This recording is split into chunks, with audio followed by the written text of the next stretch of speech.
Ay, magandang araw. So yun po, magandang araw sa inyong lahat, mga kalingap, mga kapatid. So nandito ako sa center, ayan. At grabe po ang init ngayon, no? Kahit sa Manila, ang mga bata walang pasok din sa tindi ng init. So mag-ingat po tayong lahat. So ngayong araw na ito, panibagong araw, panibagong vlog na naman tayo. Pero ngayon po ito good vibes, no? Tutorial yung ating vlog ngayon. Dito po sa center kasi kaninang umaga guys, may nabili kaming isda ni Mrs., no? At napakamura ng isda. Kaya naisip ko na para naman makatipid at para hindi na tayo bumili, ako na ang gagawa, no? Marunong po tayo gumawa nito. So ipapakita ko po sa inyo aming nabili. Aming pong nabili yung tawag nilang espada. Ayan, no?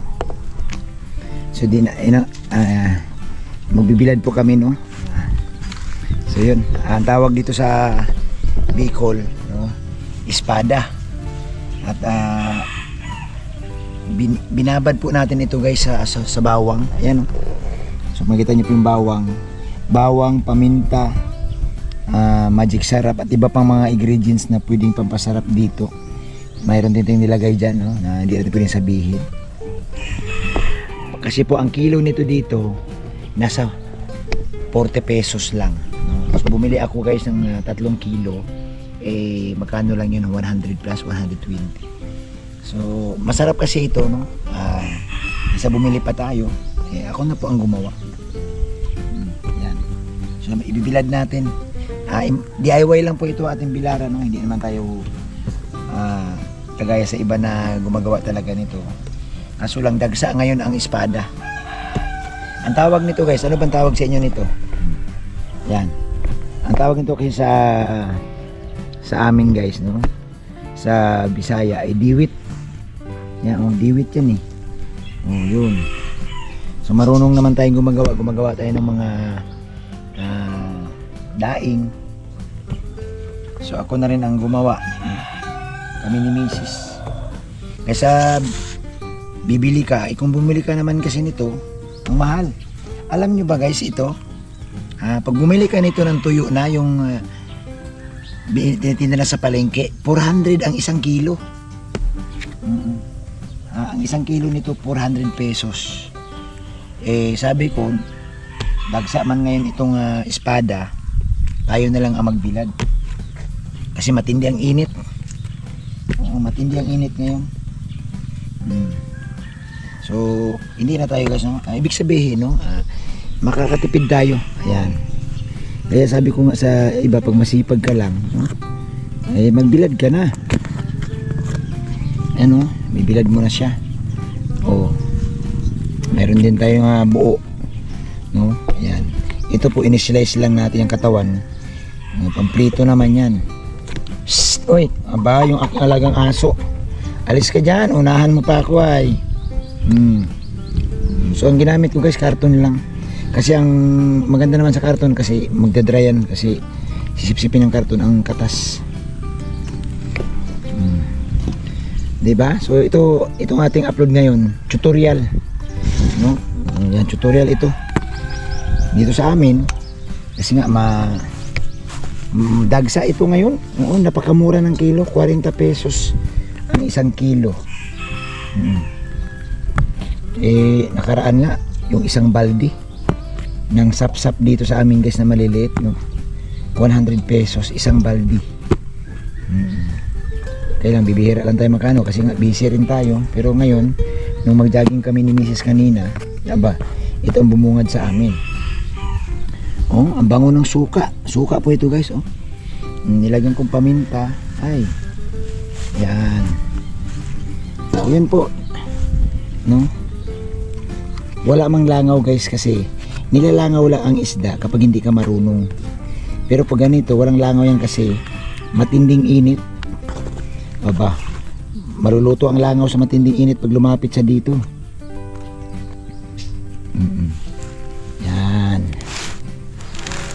Yan. Diba? Hindi ko na ito bibilhin. Magkano, ilan din itong binili ko? 2 kilo ito. Yung 1 kilo pinaksiw ni Mrs. No, nilagyan ng sitaw. Ano lang, para-paraan lang talaga.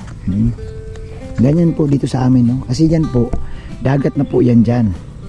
Yung sabi ko nga, di ba dagat na yan dyan. Kaya yung mga nanghuli na sa dagat, sa dami ng huli, naglalako. Tapos ibinibinta nila, minsan nga tumpok-tumpok na lang pag walang nabili. Pero itong binili ko, ito yung sariwang-sariwa na bagong huli. Kasi ayaw ko din maggawa ng ganito guys, na yung dilasa kaya pansinin niyo po, buo po ang mga tiyan yan. Yan, buo po ang tiyan yan. Ang gusto ko naman dito, hindi ko to yung tipong i-dry ng gusto. Gusto ko yung mabilid lang siya ng 2 araw, yun, pang konsumo na, uulamin na siya kasi malambot pa ang laman. Ang kasi, pag sobrang dry na din, ay ayaw ko din kasi parang di mo na marasahan kung saan linamnam. So yan po. So ngayon po, 11:30 ng tanghali.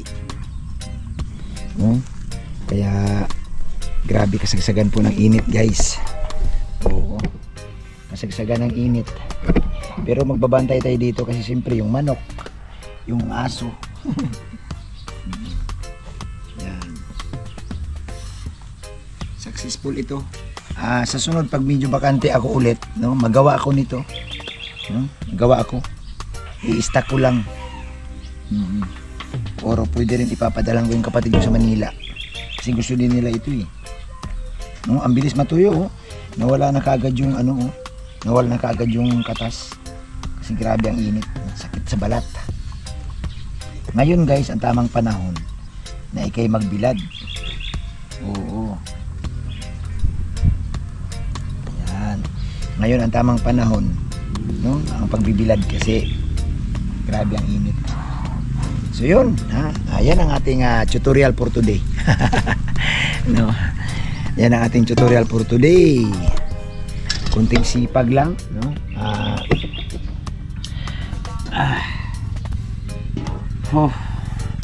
So yun po. Dito ngayon napakainit. Wala tayong duty ngayon. Kasi ngayon po ay Ash Wednesday at pahinga, sabi nga nila mag-fasting sa pagkain, bawal ang karne, isda-isda lang tayo. Kaya yun po yung ating ginagawa. Yan. So gusto kong, Kuya alis ka dyan, aking alagang ang bango kasi, ito yung suka niya guys, ang suka niya kasi sobrang bango yung nilagyan kong bawang, ang daming bawang, 3 pirasong bawang dinurog, yung durog na durog, tapos nilagyan ko ng mga ingredients, ang bango, kaya naamoy ng aso. So yun po. So gusto ko pong pasalamatan ang lahat, pasalamat sa lahat ng viewers, sa lahat ng nakasubaybay. Ayan. So ito, tutorial ito mga ka-Dungeonatics, Dungeonatics para sa inyo to. Ayan. Ito yung title ko dito. Dungeonatics para sa inyo to. Ewan ko lang yung iba, comment kayo dyan sa baba. Comment kayo dyan. Ano po ba ang ibang magandang luto ng espada? Kasi sa ngayon talaga guys, dagsa dito sa amin. So dito po sa lugar namin, dito sa Camarines Norte, pag dumagsa po yung espada, ang gawa talaga nila dito, ganito lang, binibilad. Wala akong ibang nakita kasi ang espada parang pangprito lang talaga siya, pangdaing, pangtuyo. Hindi ko lang alam sa ibang mga lugar kung ano po ang masarap na luto ng espada. Kaya comment nyo sa baba guys, bala nyo makatulong din kayo kung ano po ang pwedeng gawin sa espada, na isda. Sa amin nito sa Bisaya, ang tawag niyan diwit, diwit. Kasi mahaba ang puwit nito, diwit. Pero dito pala, espada din. Sa Manila, espada din. Pero ano pa ba ibang luto ng espada? Kasi ang espada naman, hindi naman siya tipong, ang nahuli dito, hindi man tipong malalaki. Mga taganon lang. Yung iba, may nakita ko yung malalaki talaga. Yun. Pwede din daw yung pampaksiw. Ito, pampaksiw pwede. Pero madali kasi siyang madurog. Kaya comment kayo dyan sa baba guys. Tulungan nyo po ako. So para to sa Dungeonatics, tutorial muna. Mayroon na tayong house renovation. Yan. Mayroon pa tayong tutorial. Para ito sa inyo, sa mga relatives nyo, sa mga kababayan ninyo na kung wala namang ginagawa sa bahay, pwede silang gumawa nito. No, kasi kung bumili ka sa palengke niyan, kagaya niyan, bumili ka sa palengke, ang kilo niyan 400. O di ikaw na lang gumawa. At least meron ka, hindi ka na magagastusan. Kagaya ng tinapa. Pag bumili ka ng galunggong, magkano ang kilo ng galunggong? Di ba? Palagay mo na lang 150. Pag ginawa mo yung daing, ako ang kilo niyan 300 na. Times 2 na. Sayang din, di ba? Kaya yung industriya ng pagtitinapa, pagdadaing, hindi po hindi mawala-wala kasi itong ganitong klaseng pagkain Pinoy yan eh. Pagkain Pinoy na namimiss mo talaga, lalo yung mga nasa abroad, ay pag nandito kayo sa bukid kagaya nito, ang sarap nito, magprito ka, no? Prituhin mo yung mga tuyo, mga tinapa, mga daing kagaya nito. Bango ng binilag natin. So pansinin ninyo, wala pong langaw yan. Ito, pakita ko ulit sa inyo, baka sabihin ninyo mayroon, wala kayong makitang langaw dyan. Kasi binabad ko na yan sa suka, tapos mainit talaga ang panahon. Pag dumapo ka dyan, ewan ko na lang kung gaano kakatibay, hindi ka mapasok sa init. Yan. So yan po guys, sa mga Danjonatics natin dyan, pwede kayo nito gumawa. Pwede yan. Pag nasa bahay lang kayo, gawin nyo to.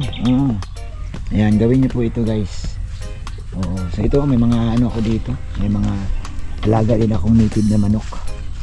Kasi preparasyon niya, pag wala tayong ulam, manok. Ito, mga tandang, pwedeng katayin yan. Pag pumunta dito si Sir Noli, si Kanoli, no? Yan na asawa ni Mama Helen, kakatayin ko silang manok. Ang dami yan, no? Yan. May mga manok ako dito guys na piniprepare. Tapos yan pa mga bagong, ito pa tandang. Ito pa mga bagong sisiw tayo guys dyan. So yun, ay salamat po, hindi pa po nagbubunga yung ating bayabas, pero namumulaklak na po yan. So yun, salamat sa inyong lahat. Yan po ang ating tutorial for today. Yan. Hindi lang tayo puro kilig, dapat magbigay din tayo ng mga example kagaya sa inyo guys, no? Kayong mga viewers, kung may alam kayo, yan, comment kayo dyan sa baba. Grabe ang sarap nito, wala man lang kitang langaw, kaya malinis yan. Tapos nakanit yun doon, may net po ito, net po yan. So malinis po yan guys. Yan. Siguro kahit sa maghapon, babaliktarin ko yan, after 2 hours babaliktarin ko siya. Sa maghapon baka pwede na yan, no? Pwede na yan ulamin mamayang gabi. Pakitaas ang kamay sa mga kumakain nito. Kumakain pa ba kayo niyan, yung mga OFW natin dyan na matagal na sa ibang bansa, na sanay na sa pagkain ng masarap na ulam? Nako, baka hindi nyo yung kakayanin guys. Pang mahirap lang po. Pang mahirap lang itong ating nilulutuan. Ayan. So nandito tayo sa center guys, yung aking center. Nakatrapa lang po yan, trapa lang ang takip. Pero malay nyo, pagdating ng araw magkaroon tayo ng maayos na tulugan dito po sa ating center, dito po sa bukid. So maraming salamat sa inyong lahat at magpapaalam na po ako. Abangan po ninyo guys, no, ang ating mga episode, kasi mag-upload na rin po ako guys ng mga gawaing bukid, no? Yung bang ituturo natin sa mga kababayan natin, no? Lalo na itong mga Danjonatics supporters. Naisip ko rin kasi, no, na i-share, ibahagi natin yung ating ginagawa dito sa bukid, no? Para naman may alam din sila yung mga pag-alaga ng manok, yung pag-aalaga ng bibi. Yan, tuturuan ko po kayo guys kung paano po ang tamang gagawin. Kagaya nito, ginagawa natin itong pagbibilad natin ng isda, makakatulong ito. Kasi yung iba hindi alam. Madali lang po yan i-slice mo lang yan, biakin lang yung isda. Tapos ibababad mo sa suka, bawang, paminta, magic sarap, kung ano pa, may iba pang nilagdag, may mga secret ingredients pa. Nako, kasarap. Hindi ka na bibili sa palengke. O ikaw na ngayon ang magsusupply. Ikaw na ngayon ang magdi-distribute sa mga kapitbahay mo. Kasi sipagan lang yan. ang ginagawa mo guys pagkain, mabibilihan kasi ang mga ang tao po, hindi yan matutulog ng gutom. Di ba lagi yan sinasabi, ano ang ulam, masarap ang ganito, no? Itong ganitong ginagawa ko, ito yung paborito guys ng mga bakasyonista na bibihira lang makatikim ng ganito. Kaya salamat sa inyong lahat. God bless po. Yan, isang mapagpalang araw po mga kalingap.